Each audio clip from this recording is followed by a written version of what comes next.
Assalamualaikum warahmatullahi wabarakatuh.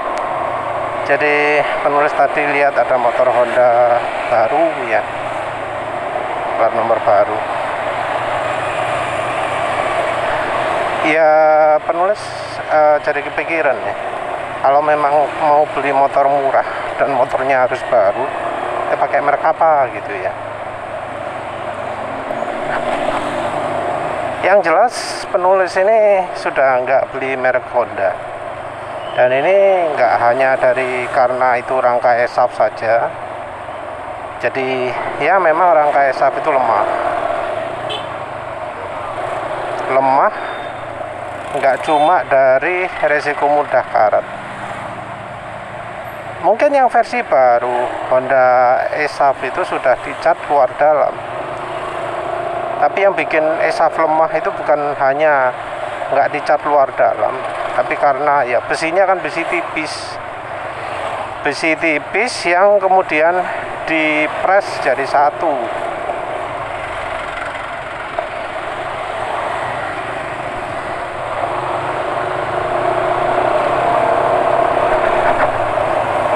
Ya secara anti karatnya ya lemah.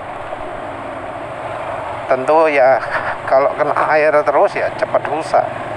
Apalagi ada yang namanya silikat. Silikat itu jadi sumber bocornya karat ya. Jadi kalau bagian rangka itu ada silikatnya dan bagian itu kena air secara terus menerus, basah kering, resiko karatan, resiko rangka patah sangat besar.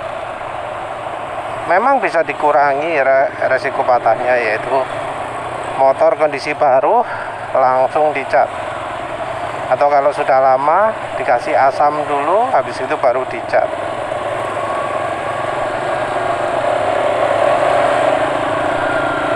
Memang resiko karat berkurang, tapi tetap ada resiko lain, yaitu apa jenenge istilahnya, rigidity-nya ya, kestabilan rangkanya itu rendah. Jadi rangkanya itu mudah miring, kena beban berat, kena polisi tidur, kena lubang di jalan, itu rangka bisa miring. Apalagi motornya dilengkapi dengan fitur engine mounting yang ada stoppernya, apa sih istilahnya, free ring engine mounting atau apalah. Kalau di SJM namanya apa? ALS, ALSA. Yang bikin lemah lain itu terutama dari ya kualitas komponennya ya. Banyak yang bilang bahwa kalau untuk motor Honda itu kualitas part pakai yang paling murah, paling jelek. Bahkan dari vendor suppliernya pun nyari materialnya, nyari yang paling murah. Entah mengapa harganya ya termasuk mahal untuk motor yang diciptakan dengan komponen yang semurah mungkin. Kalau contoh-contoh terakhir ada namanya tangki karatan. Jadi tangkinya ternyata mudah sekali karatan dibanding dengan yang produksi ya tahun 2010-an itu, wah jauh ya. Motor penulis Honda Beat di rumah ESP yang tahun 2015, bibir tangkinya nggak ada karat sama sekali. Sementara itu kalau kita lihat Facebook, ono ae sing mengeluh bibir tangkinya sudah berkarat, bahkan parah sampai wis gak karu-karuan. Padahal bensinnya sama aja, Pertalite, Pertamax, dua-duanya dipakai kadang. Yang berikutnya lemah itu adalah dari pelumasnya atau cairan lah tepatnya. Minyak remnya jelek, oli suspensinya jelek, kulannya jelek.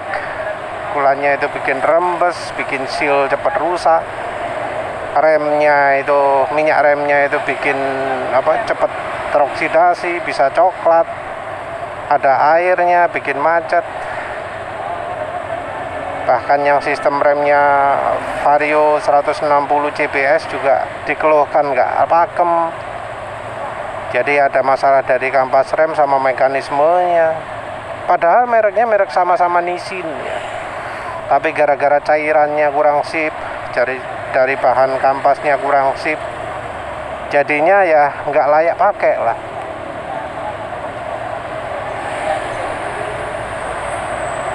Yang cairan lain ya oli mesin sama minyak, oli kardan ya. Oli mesin dan oli kardan jelas kalau yang bawaan motor itu buruk sekali ya. Dan ini sudah mulai terjadi mulai dari tahun 2015, mungkin dari 2010 atau bahkan tahun 2000. Tapi makin lama bukan makin baik, tapi makin buruk, makin hancur-hancuran.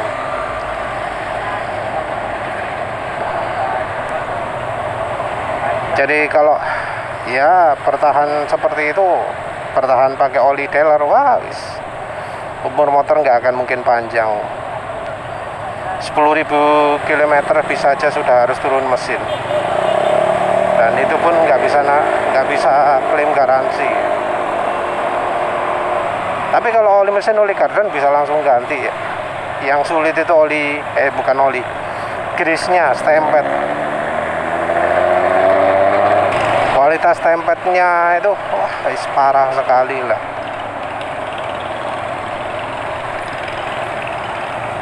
Karena ya penulis pernah beli ya, yang menurut penulis ori harganya 16.000 grease-nya. Dibandingkan SGP, dibandingkan Top One, jauh. Yang terbaik SGP ya. Dari sisi pelumasan masih berfungsi cukup baik walau kena panas. Sementara yang Top One sudah jadi nggak licin lagi. Tapi yang dari AHM walah rusak dari awal-awal. Jadi jangan heran kalau ya motor kemudian bermasalah setelah 1000 km pakai. Bermasalah karena kualitas grease-nya yang sangat-sangat buruk sekali ya. Kayak untuk standar ya. Jadi terus terang kalau beli motor baru yang harganya murah, penulis itu agak anti ya dari Honda. Walau modelnya keren ya. Dari sisi harga ya ingin cari yang paling murah sebenarnya ada ya dari Honda Beat itu masih murah. Kalau yang Scoopy baru harganya luar biasa. Kalau secara kemampuan nggak beda jauh, tapi fitur penampilannya itu mungkin yang bikin Scoopy mahal. Cuma penulis anehnya akhir-akhir ini nggak jarang ya lihat Scoopy baru. Kayaknya memang pasar motor sekarang ini lagi seret pasar motor baru ya. Jadi motor-motor baru jarang bisa kita lihat di jalan. Maksudnya jarang penulis bisa lihat di jalan ya. Entah daerah lain, tapi pokoknya kalau daerah sini sudah jarang. Motor lawas sak pirang-pirang. Ya terus terang kalau untuk motor matic baru pertimbangan penulis cuma sedikit. Mungkin ya dari TVS Das, Yamaha Mio M3 sama Nex 2. Kalau memang butuh bagasi besar, Frigo. Entah mengapa ya, penulis dulu itu sebenarnya hampir loh beli Frigo. Jadi antara Frigo dengan NMAX. Tapi ya kemudian terus mutusi beli NMAX aja. Tapi kalau misalnya nggak beli NMAX, jadinya beli Frigo. Frigo awal-awal ketok roto elek, tapi ketika lihat sendiri terakhir-terakhir kok lumayan keren juga Frigo gitu. Mungkin karena ban besar ya, ban diameter besar. Piro ya, 110 apa piro ya? 110 berapa, R12 kalau nggak salah. Gue udah terlalu spek nanti.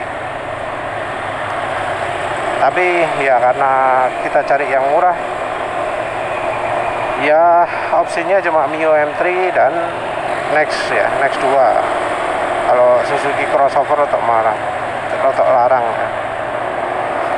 Kalau Suzuki crossover termasuk agak mahal ya. Kalau yang murah-murah ya Next 2. Tapi ya sebenarnya harga motor Suzuki entah kenapa mahal dibanding motor Yamaha, dibanding motor Honda.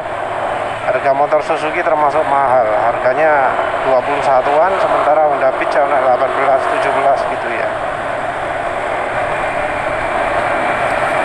Jadi kalau ingin murah dan nggak parah-parah amat, Mio M3. Mio M3 penulis lihat harganya ada sing 17, entah penulis nanti mau lihat lagi berapa sih harganya Mio M3 sekarang. Kalau yang model-model lain termasuk Yamaha Gear, menurut penulis ya cuma gimmick.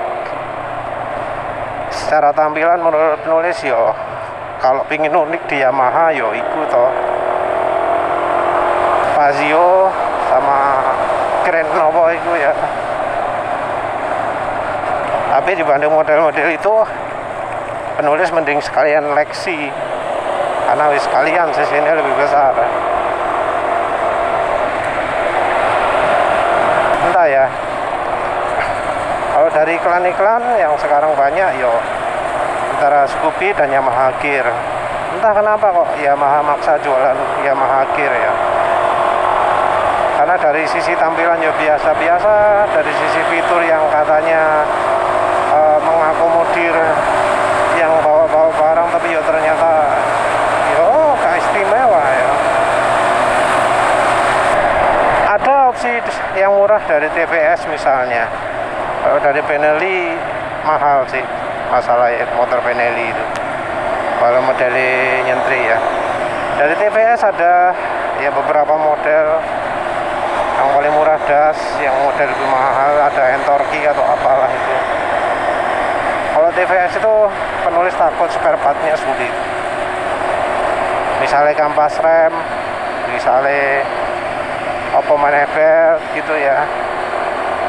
Takutnya nanti pas harus ganti dengan part substitusi yang kemudian hasilnya motor nggak bisa maksimal. Mungkin kalau nyari dari sisi harga, nyari apa yang barang ngosnya TVS mungkin bisa dapat yang 9 juta atau bahkan kurang. Tapi daripada begitu, penulis lebih mending beli motor Suzuki yang bekas ya. Mungkin bisa dapat harga kurang dari 4 juta. Tinggal dibenahi macam-macam, masa ya sampai entar 10 juta kan enggak kok. Paling ya cuma habis berapa. Orang itu kan beli motor murah, itu tentu butuh yang awet ya, yang fungsionalitas, yang sip. Kalau memang dana terbatas ya ojo mikirin model. Orang takut beli motor bekas karena kan motor bekas itu dianggap banyak penyakitnya. Ya sebenarnya ini tergantung dari yang memiliki sih. Kalau memang motornya rajin ke bengkel, rajin servis, ya bisa aja motor komponen-komponen dalamnya itu wis diganti sama yang misalnya nggak ori, sehingga yo jadi bermasalah. Kadung kayak gitu yo, mau benahi males kan ya. Jadi ya mending sekalian dari motor yang ya terkenal awet lah, yang dari Suzuki ini hasil gitu kan masih ada aja. Cuma ya ono kelemahannya, misalnya kayak knalpotnya saking abote bautnya dol kabeh, putus kabeh, dudukan bautnya rusak dan segala macem gitu ya. Tapi ya akhir-akhir ini entah mengapa motor-motor matic gitu kok jadi ya rewel. Yang Yamaha rewel, yang Honda juga rewel. katanya yang silindernya baja itu kuat, tapi ya buktinya yang di Honda ono yang sing 10.000 km harus ganti part padahal motor baru.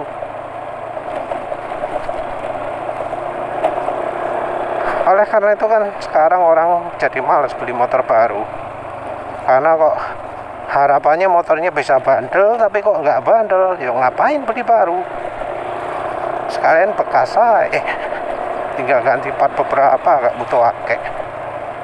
Ya wis, itu saja. Terima kasih sudah menonton. Assalamualaikum warahmatullahi wabarakatuh.